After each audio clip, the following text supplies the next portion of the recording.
Today is Sunday, January 14, 2024. I-chart natin si Red Sea, Nickel, APX at ANI. Tara!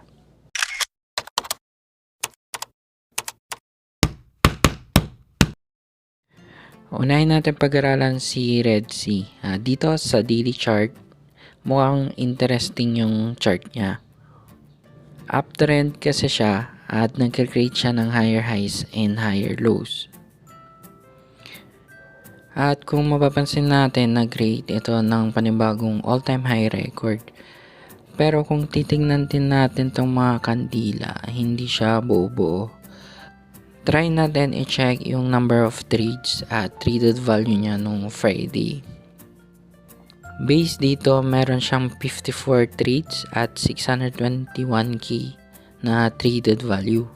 So, hindi ganoon karami yung participant kahit nag-create ito ng panibagong all-time high record.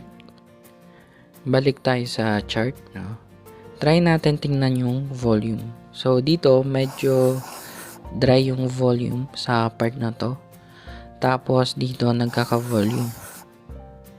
So, medyo interesting siya kasi nagka-volume upon breakout at nung nag-create ng all-time high.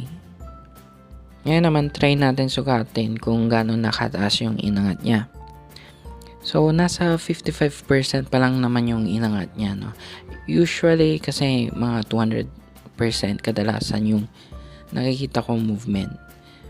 Kaya, ang tanong ngayon kung aabutin din ba yun ni Red Sea, yung mga ganong movement.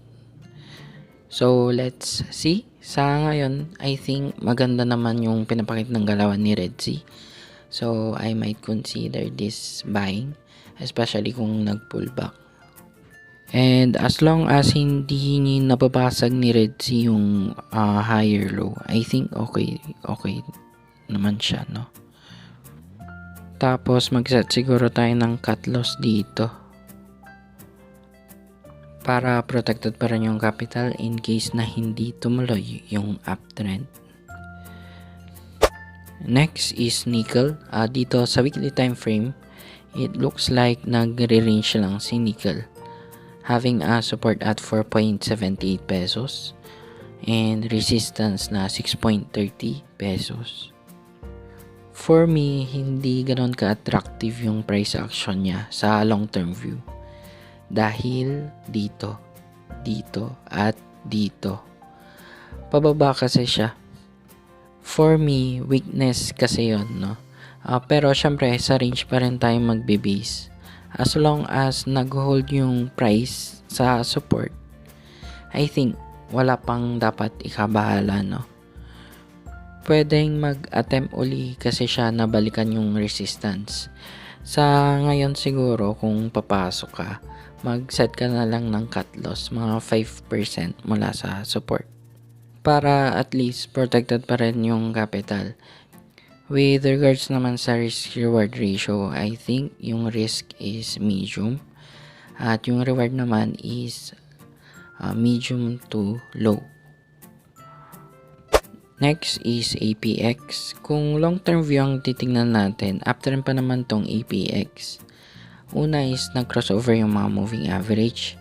Pangalawa is meron siyang higher highs and higher lows. Pero sa ngayon, i-question mark muna natin tong higher low. Sa ngayon kasi napapaisip ako kung ito na ba talaga yung higher low or hindi pa. Pero as long as above box yung price ni APX, mako-consider pa rin natin na uptrend siya sa long-term view.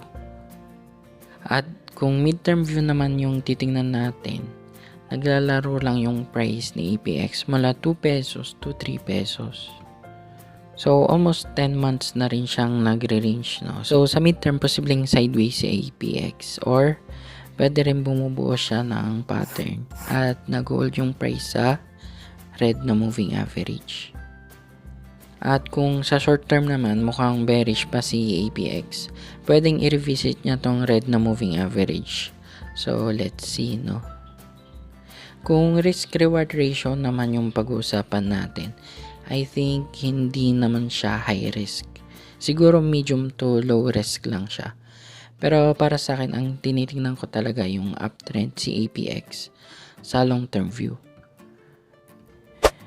Next is ANI. Actually, nasa watchlist ko tong ANI.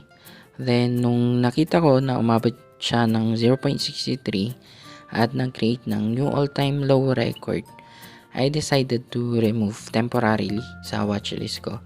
So, temporary lang. Baka ibalik ko rin to sa watchlist ko by mid-2024. Sa ngayon kasi hindi ko pa siya nakikitaan ng sign of reversal. Pero what catches me is oversold na yung RSI niya.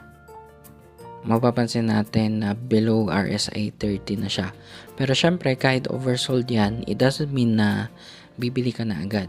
Ang inaantay ko talaga is sign of reversal or at least mag-stabilize yung price or a bullish pattern candle, no?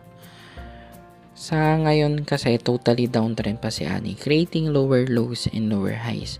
Pero may potential mag-reverse. Kaya maigi na antayin natin magpakita ito ng sign of reversal.